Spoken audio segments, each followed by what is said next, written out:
जय गुरु जी। शुक्राना गुरु जी। गुरु जी महाराज का लख लख शुक्राना और सारी संगत का भी शुक्राना। संगत जी, मेरे पास रोज बहुत से संगत के मैसेज आते हैं कि ये जो गुरु जी के मैसेज हमें दिखते हैं, हमारे पास आते हैं, क्या वो सच में गुरु जी की ब्लेसिंग्स हैं? संगत जी, उसके ऊपर अगर कुछ भी लिखा हुआ होता है, आपके लिए अगर कोई गुरु जी आप तक मैसेज पहुंचाते हैं और आप भी ये रियलाइज करोगे कि उसके कुछ टाइम बाद आपकी वो चीज पूरी हो जाती है। अगर आपको कोई परेशानी है तो गुरुजी आपको समझाते हैं कि किस तरह से उस परेशानी से आपको निकलना है, या फिर आपको ज्यादा नहीं सोचना, जो भी आपके अकॉर्डिंग आपको मैसेज मिलते हैं। संगत जी, ये जो मैसेजेस होते हैं ये गुरुजी की ब्लेसिंग्स ही होती हैं हम सब के लिए। संगत जी, गुरुजी का हमें हर पल शुक्राना करना चाहिए। गुरुजी हमें इतना देते हैं, गुरुजी हमें संभालते हैं, गुरुजी हमारा हाथ पकड़ के रखते हैं। अगर किसी परिवार का एक मेंबर भी गुरुजी के साथ जुड़ता है तो पूरे परिवार को उसकी ब्लेसिंग्स मिलती हैं। संगत जी, जो भी सत्संग आपके सामने आते हैं तो प्लीज आप उसे इग्नोर ना करके सत्संग को पूरा जरूर सुना करो, क्योंकि हर एक सत्संग में जो भी आपके सामने गुरुजी लाते हैं, जो भी आपको दिखता है, उस सत्संग में आपके लिए कोई ना कोई मैसेज जरूर होता है। बहुत सारी संगत है जो सत्संग को इग्नोर करके उसे बीच में ही छोड़ देती है और फिर बाद में उनके मैसेजेस आते हैं कि हमें तो गुरुजी से जुड़े इतना टाइम हो गया और अभी तक हमें गुरुजी की ब्लेसिंग्स नहीं मिली, गुरुजी ने हम पे कृपा नहीं करी। संगत जी, अगर सबकी लाइफ में कोई ना कोई प्रॉब्लम होती है, हमें नहीं पता कि आपकी लाइफ में क्या प्रॉब्लम्स हैं, तो उसका आंसर गुरुजी ही आप तक वो पहुंचाते हैं। किस तरह से पहुंचाते हैं? सत्संग के जरिए पहुंचाते हैं, मैसेज के जरिए पहुंचाते हैं। तो संगत जी, आज का जो सत्संग है हमारे साथ साक्षी आंटी जी ने शेयर किया है कि किस तरह गुरुजी के साथ जुड़ने के बाद गुरुजी ने उन्हें उनके पूरे परिवार को ब्लेस किया, उनकी मदर को कई बार लाइफ ब्लेस की। संगत जी, बहुत सुंदर सत्संग है, सत्संग को पूरा जरूर सुने। आपके भी सत्संग में कहीं ना कहीं सवालों के जवाब जरूर होंगे, इसलिए सत्संग को पूरा जरूर सुने। संगत जी, अगर आप भी अपना सत्संग शेयर करना चाहते हैं तो डिस्क्रिप्शन में व्हाट्सएप नंबर दिया हुआ है, आप उस पर सत्संग को रिकॉर्ड करके हमें भेज सकते हैं। तो चलिए संगत जी, आज का सत्संग हम स्टार्ट करते हैं। जय गुरु जी। शुक्राना गुरु जी। शुक्राना गुरु जी।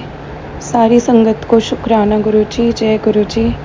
बहुत दिन से मैसेज आ रहा था कि हम सत्संग शेयर करें, समझ में नहीं आ रहा था, इनडायरेक्ट मैसेज था, थोड़ा थोड़ा लगता था शायद गुरु जी मुझे इशारा कर रहे हैं कि अब तेरी मेरी जर्नी स्टार्ट हो गई है। कब से स्टार्ट है वैसे तो, तू भी अपना सत्संग शेयर कर। बहुत हिम्मत जुटाई, आज सोचा आज करते हैं, फिर कल करते हैं, थोड़ा टालते रहे, थोड़ा डरते रहे। आज भी बहुत डर लग रहा है, बहुत ज़्यादा नर्वसनेस है, लेकिन ऐसे लगेगा कि बस अपने गुरुजी से बात कर रहे हैं, ये सोच के अपना सत्संग शुरू कर रही हूँ। सबसे पहले तो उस संगत का शुक्राना जिन्होंने हमें गुरुजी से मिलवाया। सब कहते हैं उस इंसान का हमेशा शुक्र मनाओ जिसने तुम्हें गुरुजी से जोड़ा है। तो मुझे मेरे गुरुजी से मेरी मदर इन लॉ ने जोड़ा है 2019 में। वो मुझे बड़े मंदिर लेके गई थी। उसके पहले मैं बहुत सिवियर माइग्रेन और वर्टिगो की प्रॉब्लम से परेशान थी। बहुत अलग अलग हॉस्पिटल्स में मैंने दिखा लिया, कोई आराम नहीं पड़ रहा था, कोई फ़ायदा नहीं हो रहा था। चक्कर आता था, एंजाइटी, डिप्रेशन, नौकरी छोड़ दी, रिलेशंस में प्रॉब्लम, सब कुछ हो रहा था। ज़रा सा भी बाहर जाती थी माइग्रेन होने लगता था। छोटी छोटी ट्रिगर्स से मुझे मेरी तबीयत ख़राब होने लगती थी। गुरुजी का नाम लेके वो प्रॉब्लम कहाँ चली गई मुझे पता नहीं चला। उससे मैं थोड़ा सा और पहले जाऊंगी। एक बहुत ही ऑनेस्ट बात आपसे शेयर करनी है। जब मैं पहली बार गुरुजी के मंदिर गई थी तो मुझे बिल्कुल भी आइडिया नहीं था कि महाशिव हैं गुरुजी, भगवान हैं, सब जो भी कुछ कहते थे, तब मैंने इतने कोई सत्संग नहीं सुने थे, मुझे कुछ नहीं पता था। मुझे बस मेरी मदर इन लॉ ले गई, मुझे वहाँ पे चाय प्रसाद मिला, माहौल बहुत अच्छा लगा, मुझे वहाँ का डिसिप्लिन बहुत अच्छा लगा। बट तब मैंने बहुत ही प्रैक्टिकली सोचा, मैंने गुरु जी को अपने मन से उतना अटैच नहीं हुई थी जितना अब हूँ। अब तो मैं बता ही नहीं सकती मुझे कैसे उनके स्वरूप देख के अपनी बात करने बैठती हूँ, मुझे कैसे आंसू आ जाते हैं। तो उस दिन बड़े मंदिर के जाने के बाद से मुझे एक दिन नहीं याद है जो मुझे कभी वो वर्टिगो के अटैक्स या उतना सिवियर कभी माइग्रेन हुआ हो। कभी भूले भटके हो जाता है तो वो एक नॉर्मल सी गोली खा के सर दर्द ठीक हो जाता है, वो बहुत बहुत ही नॉर्मल है। मुझे कोई हेल्थ इश्यूज़ नहीं है भगवान की दया से। 3 साल से वेट कर रहे थे बेबी के लिए। गुरु जी के मंदिर जाने के ही थोड़े दिन बाद कोविड का लॉकडाउन शुरू हो गया। गुरु जी ने मुझे नौकरी भी ब्लेस की दोबारा, वर्क फ्रॉम होम की अरामदायक नौकरी थी क्योंकि तब कोविड शुरू हो चुका था। गुरु जी ने मुझे बेबी भी ब्लेस किया। अगले साल 2020 मई में मैंने कंसीव किया, अगले साल मुझे बेबी हुआ। इतने इतने सत्संग हैं कि मुझे नहीं लगता मैं कितने घंटों गुरु जी की बात करती रहूं और अपनी पिछले 3-4 साल शेयर करूं तो मैं कब तक भी शेयर करती रहूं। गुरु जी ने मुझे जो बेबी ब्लेस किया है, मेरी जैसी प्रेगनेंसी बीती है, गुरु जी मैं आपका जितना शुक्राना करूं कम है। किसी की प्रेगनेंसी ऐसी नहीं हो सकती कि एक ज़रा सी उल्टी भी ना आए। मुझे ज़रा सा महसूस नहीं हुआ कि मेरे पेट में एक स्वस्थ बच्चा पल रहा है। आराम से खेलते खाते हंसते काम करते मेरी पूरी प्रेगनेंसी बीत गई। प्रेगनेंसी के बीच में मेरी मदर इन लॉ को कोविड हुआ था। आप विश्वास नहीं करेंगे संगत जी, कोविड जब उनको डिक्लेयर हुआ है उसके जस्ट थोड़ी देर पहले तक मैं उनके साथ एक ही बेड पर आराम से पूरे दिन रहती थी, बैठती थी, क्योंकि मैं बहुत ज़्यादा अटैच हूँ अपने मदर इन लॉ के। तो मैं पूरे दिन उनके साथ रहती थी, बातें करना, खाना पीना, मैं बिल्कुल उनके क्लोज थी। मुझे कोई सिम्टम नहीं आया। मैं प्रेग्नेंट थी, मेरे बारे में सुन के लोग दूर दूर से रुआसे हो गए कि तुम्हारे मदर इन लॉ को कोविड हुआ है, तुम कैसे बचे रह गए, तुम भी अपना ध्यान रखना। मुझे कुछ नहीं हुआ। हाँ, जब डिक्लेयर हो गया तो मैं आइसोलेट उनको रूम में कर दिया और मैं बगल वाले रूम में हो गई और फिर खाना वाना हम उनको वहीं से दे देते थे। लेकिन जैसे तैसे वो दिन कटे, क्योंकि मैं उनके बिना अभी रह नहीं पा रही थी, तो मैं जल्दी से वो दिन पूरे होने के पहले ही उनके पास भी चली गई। ना उनको कोई प्रॉब्लम हुई ना मुझे कोई प्रॉब्लम हुई। वो सिर्फ एक रिपोर्ट में एक नॉर्मल कोविड पॉजिटिव था जो थोड़े दिन बाद ठीक हो गया। गुरु जी की कृपा से 2021 में फरवरी में मुझे बेबी ब्लेस हुआ विदाउट एनी कॉम्प्लिकेशंस। आराम से हॉस्पिटल गई। हाँ, बस ये था कि सोचा था नॉर्मल डिलीवरी होगी, बट वो सी सेक हुई और कोई प्रॉब्लम नहीं, कोई पेन नहीं, कुछ भी नहीं हुआ। डिलीवरी के बाद भी जो थोड़ा सा कॉम्प्लिकेशन होता है ऑपरेशन में, वो भी कुछ खास नहीं, मामूली सा बैक पेन, कुछ नहीं। हेल्दी बच्चा। 90% बच्चों को पैदा होते ही प्रॉब्लम्स होती हैं, किसी को पीलिया, किसी को कुछ। मेरा बच्चा भी आज तक हेल्दी है भगवान की दया से। सब टाइम अच्छा बीत रहा था। थोड़ी सी प्रॉब्लम आई जब मैं अपने घर गई, अपनी मम्मी के पास, अपने मायके कानपुर में। वहाँ पर फिर वो जो 2021 वाली जो वेव आई थी अप्रैल मई की, वो बहुत ही सिवियर थी। फिर से यहाँ से मेरे गुरुजी के बहुत सारे सत्संग जुड़े हैं, छोटे बड़े। गुरुजी ने मेरी मम्मी को इतनी बार लाइफ ब्लेस करी है, इतनी बार मैं आपको बता नहीं सकती कितनी बार हम सब के लिए कितना कुछ किया है जो हमें पता भी नहीं चलता है। लेकिन कितने ऐसे मिरेकल्स हैं जो मेरी आंखों के सामने हुए हैं। मेरे मायके में मेरी मम्मी को और मेरी दोनों मासियों को भयानक कोविड हुआ था। उनकी रिपोर्ट में वो जो कोविड का उन दिनों वो नंबर आता था वो बहुत ही लो था, ऑक्सीजन लो थी। मेरी बड़ी मासी की एज ज़्यादा थी, उनकी डेथ हो गई, लेकिन मेरी मासी एसिम्टोमेटिक कम्प्लीटली। मम्मी को बुखार हुआ था बहुत ज़्यादा, उनको बहुत कॉम्प्लिकेशंस थे, तो मुझे और मेरे बेबी को वापस दिल्ली आना पड़ा। संगत जी, आप विश्वास नहीं करेंगे, मैं इतने प्यारे गुरु जी का जितना शुक्राना करूँ कम है। वो मेरा 1 महीने का बच्चा और मैं मेरी मम्मी के साथ इतने क्लोज रह रहे थे। मेरे बच्चे को कुछ नहीं हुआ, ना मुझे कुछ हुआ। मुझे एक सिम्टम तक नहीं आया। बच्चे को हल्का सा कोल्ड कफ हुआ, वो नॉर्मल सी 2 दिन की दवा दे के ठीक हो गया। ना हमने अपना कोविड टेस्ट कराया, ना हमें कोई कोविड हुआ भी होगा तो गुरुजी कहाँ उसको उड़ा ले गए होंगे, मुझे नहीं पता। मैं बहुत भारी मन से हालांकि आई थी अपने घर वापस ससुराल, मम्मी को वैसे छोड़ के, लेकिन मेरी बहुत मजबूरी थी, मेरा छोटा सा बच्चा था। मैं वापस आ गई, मेरी मम्मी भी थोड़े दिन बाद ठीक हो गई। गुरु जी ने मौत के मुंह से मेरी मम्मी को बाहर निकाला है, और मुझे, मेरे बच्चे को और मेरे बाकी के परिवार के सदस्यों को कैसे कैसे बचाया है, वो तो मैं जितना बताऊं उतना कम है। एक नहीं, कितनी बार। मतलब ये तो ऐसा भी नहीं है कि कोई ये कह दे कि कोई कोइंसिडेंस है, नहीं, बिल्कुल नहीं। ऐसे बड़े बड़े चमत्कार हुए हैं।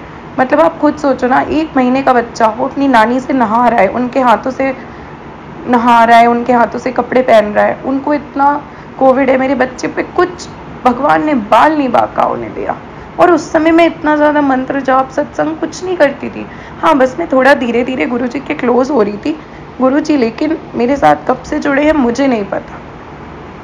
बस इतना फ़र्क है कि अब मैंने रियलाइज़ करना शुरू किया है कि अपने मन के इफ़ एंड बट और डाउट निकाल के, ये भगवान, ये मेरे गुरु जी, इन्होंने मेरा हाथ थाम लिया, ये कभी नहीं छोड़ेंगे। हम नादान बच्चे, हम चाहें हमसे भूल चूक हो जाए, बड़ी जल्दी हमारे मन में डाउट्स आते हैं। 100 चीज़ें गुरु जी हमारे लिए कर देंगे, एक चीज़ नहीं होगी ना तो हम पहले डाउट्स लाएंगे, गुरु जी आपने ये नहीं किया। तो वही बात है ना, यही तो फ़र्क है नादान इंसान में और उस महाशिव में। मेरे भगवान, मतलब वो कोविड की जो वेव बीती उसके बाद ठीक है, दुनिया धीरे धीरे नॉर्मल हुई। बहुत से ऐसे छोटे बड़े सत्संग हुए हैं, बहुत कुछ हुआ है बीच में, मैं सब कुछ तो नहीं बता सकती। अभी रिसेंटली जो उन्होंने दोबारा मेरी मम्मी की जान बख्शी है, वो अभी इस 2023 में जनवरी की बात है। मैं फ़्लाइट से अपने बेबी और अपनी मम्मी को लेके हैदराबाद जा रही थी, जहाँ पे मेरा भाई रहता है। फ़्लाइट में सुबह सुबह की फ़्लाइट थी, और मम्मी को थोड़ा सा इनडाइजेशन था, उनको थोड़ी सी प्रॉब्लम शुरू हुई फ़्लाइट में, और थोड़ा सा उनको बीपी का इशू है, बाकी आज तक उनकी कोई ऐसी बीमारी नहीं है, वो बिल्कुल हेल्दी है।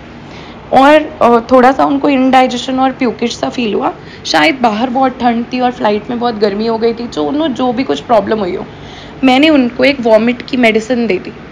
वो वॉमिट की मेडिसिन खाते उनको पता नहीं क्या ट्रिगर हुआ ब्रेन में, वो अचानक से बहुत ज़्यादा बीमार हो गई, और संगत जी 2 मिनट के लिए वो बिल्कुल ब्लैंक पत्थर की हो गई। आप बिलीव नहीं करेंगे, मेरा छोटा बच्चा मेरे हाथ में जो रो रहा है नानी नानी करके, वो 2 साल का ऑलमोस्ट हुआ था तब, और मैं बच्चे को संभालूं कि अपनी माँ को संभालूं। सॉरी संगत जी, मुझे लगा कि शायद मैंने उनको वो मेडिसिन दे के गलती कर दिया। जो भी हुआ वो अचानक से बिल्कुल सुन्न पड़ गई, उन्होंने जवाब देना बंद कर दिया।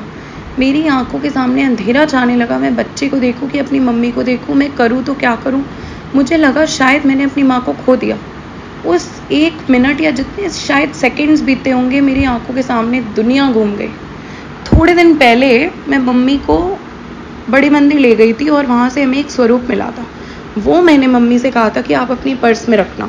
गुरु जी का वो स्वरूप निकाल के मैंने मम्मी के पास रख दिया।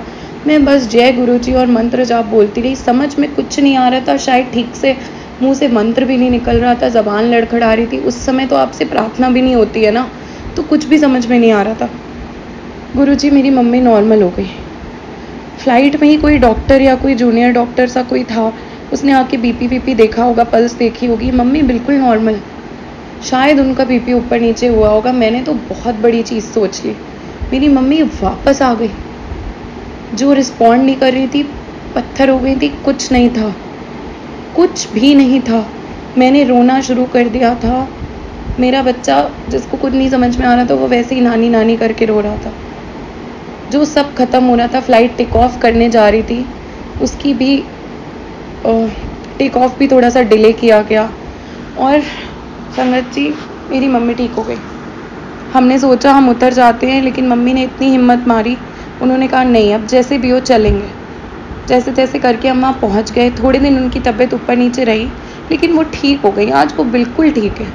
ज़रा बहुत कुछ होता है, लेकिन वो बिल्कुल ठीक है भगवान की दया से। हालांकि मैंने उन्हें कई बार गुरुजी के सत्संग भेजे, गुरुजी से जुड़ना, मैं बहुत दिल से चाहती हूँ गुरुजी वो आपसे जुड़ जाए, लेकिन मुझे लगता है अभी वो उतना ज़्यादा अटैच नहीं है। कोई बात नहीं, जब टाइम होगा तब हो जाएंगी। लेकिन वही तो जो गुरुजी कहते हैं गुरुजी अपनी बात के बड़े पक्के हैं। गुरुजी कहते हैं तुम्हारे परिवार का एक भी सदस्य आ गया ना, मैं सबका भला कर दूंगा। गुरुजी मेरे से जुड़े, हमारे से जुड़े किस किस इंसान का भला कर रहे हैं हम सोच नहीं सकते।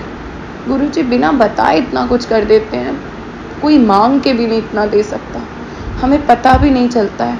ये तो बहुत बड़ा सत्संग था मेरी ज़िंदगी का, जो मैं, और ऐसी कितनी बातें हैं, कभी नौकरी, कभी किसी की सेहत, ज़रा सा घर में किसी को कुछ होता है, गुरुजी के स्वरूप से लगा के हम जल प्रसाद रख देते हैं, वो अमृत बन जाता है। जहाँ पे कहीं दर्द हो, तकलीफ़ हो, जल प्रसाद, चाय प्रसाद, अब तो सुबह शाम बस गुरुजी की गुरबानी चलाना खाना बनाते समय उस खाने को अमृत बना देता है। संगत जी, मैं आपको भी कहती हूँ, जब आप गुरुजी की गुरबानी चला के खाओगे, पियोगे, खाना बनाओगे, वो खाना नहीं, वो अमृत हो जाएगा। पानी पियोगे, वो अमृत हो जाएगा। किसी की निंदा मत करो। गुरुजी के कुछ कुछ ऐसे वचन हैं जो हमें अपने जीवन में बिल्कुल अपना लेने चाहिए। फिर देखो वो गुरुजी कैसे आपकी बात नहीं सुनते। सब कहते हैं मांगो नहीं मानो, मैं तो फिर भी नादान हूँ। मैं तो उनसे बहुत बार बहुत कुछ मांग लेती हूँ, लड़ भी लेती हूँ, गुस्सा भी हो जाती हूँ, रो भी लेती हूँ उनके सामने। कभी मन बड़ा भारी होता है और गुरुजी के स्वरूप के आगे बैठती हूँ, रोना ही रोना आता है। कभी ऐसा नहीं हुआ कि बड़े मंदिर जाकर उनके दरबार में गए हैं और आंसू नहीं आए हैं। आसपास लोगों को देख के ऐसे आंसू रोक लेते हैं, लेकिन ऐसे अगर ना रोके तो पता नहीं कितना फूट फूट के रोएं। बहुत बहुत ज़्यादा अच्छा लगता है गुरुजी के मंदिर में बैठकर लंगर प्रसाद करना। 2-4 बार से ऐसा हो रहा है कि लंगर प्रसाद वहाँ पे बैठ के नहीं कर पा रहे हैं, थालियाँ मिल रही हैं घर ले जाने के लिए। मैं मानती हूँ वो भी प्रसाद ही है, लेकिन गुरुजी मैं आपसे सच्चे दिल से एक अरदास करती हूँ, अब हम जब भी आएँ आप संगत को अपने पास बिठा के लंगर प्रसाद करवाओ। मैं मानती हूँ बहुत संगत बढ़ गई है, सेवादारों के लिए बहुत मुश्किल है, वो बहुत अच्छे से बहुत कुछ मैनेज करते हैं, लेकिन बड़ा दिल करता है आपके पास बैठ के वहाँ। आपने कहा था ना, यहाँ पे खाओ तो दवाई है, घर ले जाओ तो मिठाई है, बस वही बात दिमाग में घूमती रहती है। फिर भी प्रसाद अमृत है। अभी हम शनिवार को बड़े मंदिर होके आए हैं, मुझे बराबर मैसेज आ रहा है कि 2 दिन में तेरे को एक सरप्राइज़ खुशी मिलने वाली है। और कल का सोमवार का दिन बीता है, भोले बाबा का दिन था, मेरे गुरुजी का। कल हमारे परिवार के लिए इतना बड़ा काम हुआ है जो हम सोच भी नहीं सकते थे। मतलब हम तो वो काम कराने गए थे मेरे अंकल, लेकिन वो कराया था। मतलब कब और कहाँ गुरुजी ने कर दिया, मैं आपको ऐसे शायद इतना डिटेल में सॉरी संगत जी बता नहीं पाऊँगी, क्योंकि थोड़ा सा कुछ चीज़ें वैसी होती हैं कि और लोग भी कभी हमारे परिवार की सुन रहे हों या कुछ है, तो मैं बस इतना हिंट करूँगी कि वो एक बहुत बड़ा काम था जिसमें हमारा जूते घिस जाते हैं लोगों के चक्कर काटने में, सरकारी ऑफिसों के पैसे खर्च होते हैं, बहुत बहुत बर्बादी होती है, लेकिन वहाँ एक बार गए हैं और कदम रखते ही पता चला है कि ये काम तो आपका हो चुका है, यहाँ तो आपका ही नाम है। मतलब मैं बता नहीं सकती हूँ, मैं क्या बोलूँ, मुझे शब्द नहीं मिलते। गुरु जी का शुक्राना शायद बहुत छोटा शब्द है, जीवन भर भी शुक्राना करते रहे, हर जन्म भी करते रहे, कर्ज नहीं चुका पाएंगे। कभी कभी मेरे को ऐसा लगता है कि मैं गुरुजी से 2019 में तो मैं जुड़ी हूँ, जो मुझे पता है। गुरुजी पता नहीं मुझसे कब से जुड़े हैं। अभी थोड़े दिन पहले मुझे एक बहुत बड़ी बात पता चली अपने जीवन की, ये भी एक बहुत बड़ा सत्संग है। मुझे अपने पास्ट की कुछ ऐसी बात पता चली जिसको लेके मुझे बहुत रिग्रेट था ज़िंदगी में कि ये मुझे मिली नहीं। कभी कभी मुझे बड़ा दुख लगता था। आज गुरुजी से जुड़ने के बाद मेरा वो सारा दुख ख़त्म हो गया, मुझे सारे जवाब मिल गए अपनी ज़िंदगी के। मुझे ऐसा जवाब मिला है कि मुझे पता चला है कि वो चीज़ मुझे पास्ट में नहीं मिली तो उसमें मेरा कितना भला था। वो चीज़ अच्छी नहीं थी, वो मेरे लिए नहीं थी। मैं जहाँ हूँ, मैं जिस घर में हूँ, वो मेरे लिए स्वर्ग है। मेरे अंकल बहुत अच्छे हैं, मेरी मदर इन लॉ बहुत अच्छी हैं। मुझे हर पल उनका शुक्र है और सबसे ज़्यादा अपने गुरुजी का शुक्राना है, जो मेरे साथ ना जाने कब से जुड़े हैं और उन्होंने मुझे क्या क्या नहीं दिया है। मेरे साथ जुड़े हर रिश्ते को उन्होंने बहुत कुछ दिया है। फिर भी हम नादानी करते हैं। कभी सत्संग कहते हैं गुरुजी अपने सत्संग में बुलाओ, कभी कहीं होता है तो कभी नहीं जाते हैं, कभी मजबूरीवश नहीं, कभी ऐसे भी जाते हैं, बहुत अच्छा भी लगता है। तो अभी भी हम नादान हैं, हम अभी भी नादान हैं, और सॉरी गुरुजी, हम शायद आगे भी रहेंगे। आपने हमारा हाथ थाम लिया है, हम बहुत कोशिश कर रहे हैं दिन पर दिन अच्छा इंसान बनने की, निंदा चुगली से दूर, सबका भला करना, सबकी हेल्प करना, सेवा करना, मैं से दूर रहना, अहम और अहंकार से दूर रहना, यही सब आपके वचन है ना गुरुजी। हम दूर रहें इससे, हम दूर रहने की पूरी पूरी कोशिश कर रहे हैं। हम शुक्र करना, शुक्राना करना सीख रहे हैं, ग्रैटिट्यूड सीख रहे हैं। लेकिन गुरुजी आजकल जो मेरे मन में चल रहा है आप जानते हो, आजकल एक बहुत बड़ी विश है मेरे मन में। मुझे नहीं पता वो मेरे लिए सही है कि नहीं, लेकिन हम इंसान जो जितना छोटा सोचते हैं, वो मेरी छोटी सोच के हिसाब से मुझे ऐसे लग रहा है कि वो मेरे लिए अभी बहुत अच्छी है। शायद आपको पता होगा वो है या नहीं। मैंने आपसे अरदास ज़रूर करी है कि मुझे वो दिला दो, लेकिन मैं फिर भी आपसे ये कहती हूँ, अगर वो मेरे लिए अच्छी नहीं हो तो चाहे मुझे खुद से नाराज़ हो लेने देना, लेकिन मुझे फिर मत देना। आप वही करना जो मेरे लिए बेस्ट हो। हमने अपने आप को, अपनी पूरी ज़िंदगी को, अपनी हर एक चीज़ को आपके कदमों में सरेंडर कर दिया है गुरुजी। मुझे आप पे पूरा पूरा विश्वास है गुरुजी। बस आप कभी हमारा हाथ मत छोड़ना। आपकी बच्ची बहुत घबराती है, बहुत जल्दी डरती है, बहुत जल्दी। हिम्मत दो, बहुत हिम्मत देते हो, और हिम्मत दो। बस आपका स्वरूप देखती हूँ, हिम्मत आ जाती है। बस कभी साथ मत छोड़ना गुरुजी। मैं जल्दी और सत्संग शेयर करूँगी, ये बहुत कम टाइम है कुछ भी कहने के लिए। जो ध्यान आया बोल दिया, लेकिन पता नहीं ऐसा कितना छोटा बड़ा कितनी सारी बातें हुई हैं। बाकी सारी संगत को मैं बस यही कहना चाहती हूँ कि गुरुजी को अपना बना लो, किसी की ज़रूरत नहीं पड़ेगी, उनकी तरफ देख लो, कभी भी सर नहीं झुकाना पड़ेगा। बस गुरुजी को देख लो। कैसे ना तुम्हें अपने सवालों के जवाब मिल जाए तो मुझे बताना, कैसे ना सारे डाउट क्लियर हो जाए। पर डाउट मत रखना गुरुजी के लिए, ज़िंदगी के सारे डाउट्स क्लियर हो जाएंगे। बड़े मंदिर जाओ, सत्संग सुनो, सत्संग में सवालों का जवाब मिलता है। इससे आसान पूजा पाठ और कहाँ मिलेगी। कुछ नहीं करना है, सिर्फ गुरुजी के सत्संग और गुरबानी सुननी है। अब तो बहुत गुरबानी समझ में आती है, बहुत से शब्द समझ में आते हैं, पहले तो नहीं आते थे, जवाब मिलते हैं। गुरुजी हमेशा मेरे साथ रहना। आपका अनंतम अनंतम शुक्राना गुरुजी, शुक्राना गुरुजी। मुझे प्लीज़ माफ़ करना अगर मैंने सत्संग शेयर नहीं किया हो अच्छे से, या कुछ भी ऊपर नीचे हुआ हो मेरे से, मुझे प्लीज़ माफ़ करना। जय गुरुजी, शुक्राना गुरुजी।